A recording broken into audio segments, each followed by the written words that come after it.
31 kilo ગોળ, 2 શીશા દારૂ. બંગડી બંને પક્ષના પહેરાવે છે, છોકરી પક્ષના અને વર પક્ષના. આવેલ જાનને વધુમાં વધુ 2 કલાક બેસાડવાની, પછી વલાવી દેવાની હોય છે. રાત્રે સુધીની બેહાડ રાખવાની. અમે એ આપણું હાલ કરીએ છીએ. ડીજે અમને થોડીક સફળતા નથી મળી, પણ હવે તમે બધા જાયગા છે એટલે લગભગ અમને સફળતા મળશે. તો ડીજે ઘર ધણીનો એક, મામાની સગવડ હોય તો લાવી શકે, ફોર્સ નહીં પાડવાય કે ભાઈ મામા તું લાવજે. કેમ કે એક ભાઈ હોય 4-5 બહેનો હોય તો મામો ખલાસ થઈ જાય. એટલે એ લાવવા હોય તો લાવી શકે, પણ એને જબરદસ્તી નહીં લાવાય. લગન કરેલ છોકરી વગર વાક્યે આપણે કોઈ જગ્યાએ નહીં રહેવા માંગતી કે ભાઈ મને લગન કરાવી દે, પછી અહીં નહીં ગમતું એમ કરી બીજે જતી રહી. તો લગન કરેલું હોય એને 2.5 લાખ રૂપિયા. 2.5 લાખ રૂપિયા અમારે એને કોઈ હાજ સુધી બહવાનો નહીં, તરત એનો નિકાલ થઈ જાય 5-10 મિનિટમાં. તો એ છે. હવે કોઈ છોકરી પ્રેમથી લગ્ન કર્યું હોય, કેવલ એના ગોળધાણા અને દેહ જેટલું લીધું હોય તો એને 1.5 લાખ રૂપિયા. આ અમારે રિવાજમાં ચાલે છે અને હાલ એનો અમલ અમે બધા કરી રહ્યા છીએ. બીજું, કોઈક સ્ત્રી આડા સંબંધો, આ દુનિયામાં બધી જ વસ્તુઓ થાય છે, હાલ આડા સંબંધ થાય તો એના અમે 25,000 રૂપિયા દંડ છે. અને એ પૈસા એનો ધણી કે એનો કુટુંબનો લેતા નથી, એ પંચ જ્યાં વાપરતા એની છૂટ હોય છે. એનો ધણી કોઈ લેતો નથી, કેમ કે એમાં તમારામાં થોડીક ખામી છે. એનો પોતાનો ધણી આટલા હોય ત્યાં નહીં, એટલે એ જગ્યાએ એને જવાય જ નહીં. ખરેખર જો તમે સાચું તો એ થોડું તમારે સુધારો કરવાનો છે. અમારે એ પૈસાને કોઈ એનો કુટુંબનો અડકે નહીં.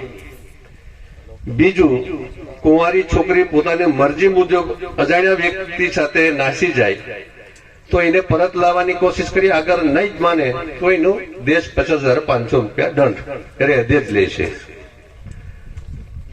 બીજું કે સામાજિક પ્રસંગમાં આપણે જમવાનું બનાવીએ અને એનો ખૂબ બગાડ કરે છે, તો એ પણ અમે બંધ કરાવ્યું છે. કોક જગ્યાએ હજુ બગાડે છે, પણ છતાં અમે એને પણ કંટ્રોલ કરીએ છીએ.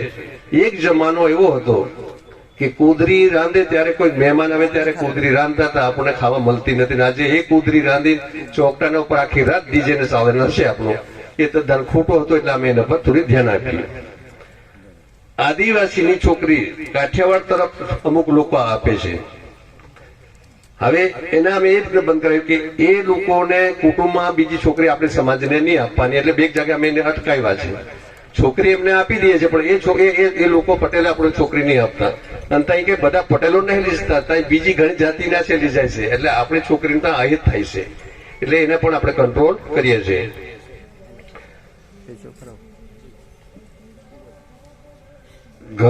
ઘરમાં પત્ની હોય અને તેની મરજી વગર બીજી પત્ની આપણે લાવીએ તો સમાજે એને નાની જે નવી આવી છે એને છૂટી કરીએ છીએ. પણ અગર પેલો નહીં માનતો હોય તો જે ઘરની જે પત્ની હોય એને 2.5 લાખ રૂપિયા આપીને એને છૂટી કરવામાં આવે છે.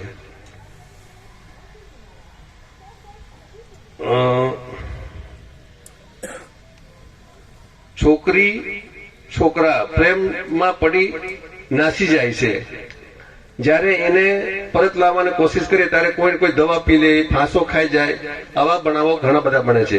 એટલે અમે એને પોલીસ સુધી આવવા નહીં દેતા, પંચવાળાના ભેગા થઈને એનો જે તે નિકાલ કરીને અમે હળગાવી દઈએ છીએ.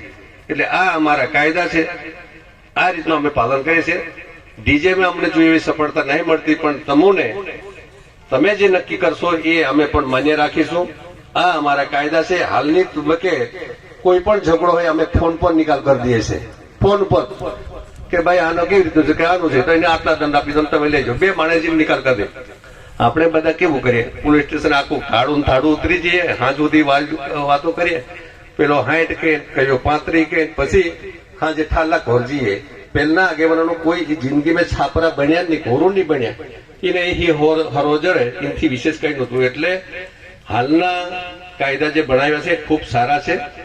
રાઠવા સમાજ, ભીલ સમાજ, નાયક સમાજ તમામ વસ્તુ આપ આવવાનું છે. જે કંઈ અહીં જે નક્કી થશે એ આપણે નક્કી કરવાનું છે. એના આપણને ગાળો પણ મળશે. લોકો આપણા વિરોધી રહે જ આમાં નહીં એમને, પણ એ વિરોધીને આપણે પહોંચી વળવા માટે પોલીસનો પણ સહારો લેવાનો, અને આગેવાનો આટલા મોટા મોટા આગેવાનો આપણે જોડે છે, આપણે બધા એક ન કરી દઈએ કે ભાઈ ખોટું છે એને બંધ કરો, તો બંધ કરાવવું પડશે, અને નહીં માને તો એને પોલીસ આપણે સહારો લઈશું. આટલું હું મારા વખતે એનો રજૂ કર્યું. જે કંઈક ભૂલ થઈ અમારા સમાજમાં તો તમે આપણને કહી શકો છો. જય હિન્દ, જય ભારત.